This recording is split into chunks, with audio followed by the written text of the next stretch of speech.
They got great weather, the Rose Bowl, and the most attention-seeking player in college football this offseason. What else does UCLA have? We will dive in right here at the Voice of College Football. Appreciate you stopping by.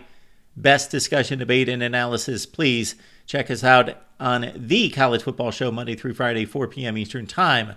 UCLA 5-7 last year. Could have been much worse. Looked like it would be much worse. Deshaun Foster looked overmatched. Keep in mind that before taking the head job at UCLA, he was never a coordinator, always just a running backs coach at both the collegiate and NFL level.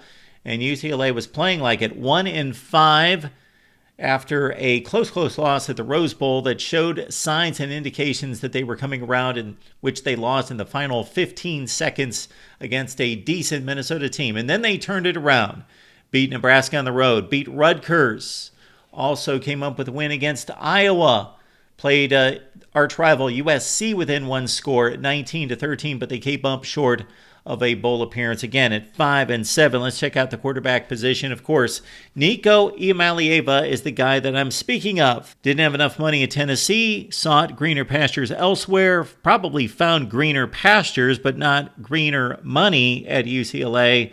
But hey, that's what happens when you take a chance.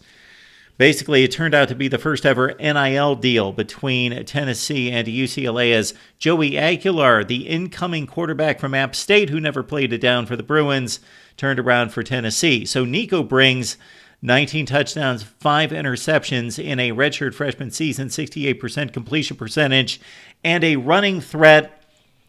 But he was pretty lackluster against good teams, but he's definitely an upgrade and the best UCLA quarterback since Dorian Thompson-Robinson. The weapons he has, it's a bit of a patchwork situation, bringing in Javion Thomas, a capable back from Cal, 6.3 yards per carry and 7 touchdowns, almost 700 yards for the Golden Bears.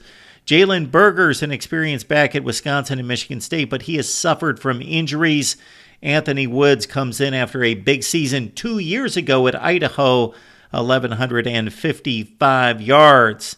The wide receiver position includes Quasi Gilmer, UCLA's top returning target, 31 catches, but also incoming transfer from App State, Caden Robinson, who you would think made that move because of Joey Aguilar, but he stays at UCLA. Robinson, 53 catches last season at App State. The offensive line brings back no starters. However, they bring in 5 transfer portal players who accumulated 91 starts.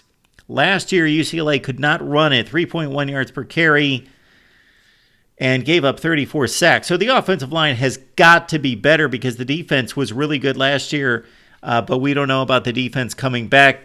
And the offensive line boasts probably the 2 most talented players in Cortland Ford, 12 starts at USC, and also Julian Armella, a one-time big recruit who went to Florida State. Now on to the defense, where, as we alluded to, the Bruins were pretty sturdy in its first season in the Big Ten, 39th in the country in total defense, giving up 69th in points per game. But they bring back 0 starters and few key backups. So they raided the transfer portal with guys from Miami, Louisville, Ole Miss, Florida, Michigan State, a couple guys from Oregon State, and also Arkansas. The guys that have produced the most, Key Lawrence, Ole Miss player, formerly of Oklahoma. Now with his 4th team, he racked up 158 tackles, most of those in Norman. Brian Threets from UCF and also Andrew Jordan are key contributors as well, you would think. Jordan had 27 tackles at Oregon State. Linebacker, also Isaiah Chisholm, a bigger producer at Corvallis, 75 tackles and 5 tackles for loss. The safety is Ben Perry, coming in from Louisville, where he racked up 132 total tackles in his career, with 11 behind the line of scrimmage. And defensive lineman Nico DeVillier comes in from Arkansas, 23 tackles and a sack. So we're not talking about big-time players coming in from other programs. We're talking about guys that played, that produced, that were either marginal starters or key backups, and they will have to step up mightily against this schedule that we're going to run down for UCLA. But first, the place kicker in Mateen Bagani, 20 of 24 last year, and he proved key in wins, close wins against Hawaii, Rutgers, Nebraska, and Iowa. Now on to the schedule, and I love this opener. Utah at the Rose Bowl, August 30th. Former Pac-12 rivals get it on again at the Rose Bowl, Utah, and at UCLA. We've got a bunch of early 50-50 games. So those are going to prove key if UCLA is going to have a decent record and get back to postseason play. Northwestern, Maryland, Michigan State. Win 2 out of 3 at least there. The closing stretch is pretty difficult here. Indiana, Nebraska, Ohio State, Washington, and then, of course, the rivalry game against USC. Add it all up, and we can only find 5 wins total, 3 in the Big Ten. This roster needs to be upgraded significantly in regards to impact, breakout, star talent, all conference kind of players. They have very few and very few playmakers to surround Nico Iamaleava. All right, was it worth it leaving Tennessee? We appreciate you being here at the Voice of College Football. Join us Monday through Friday for the College Football Show, and we will see you then.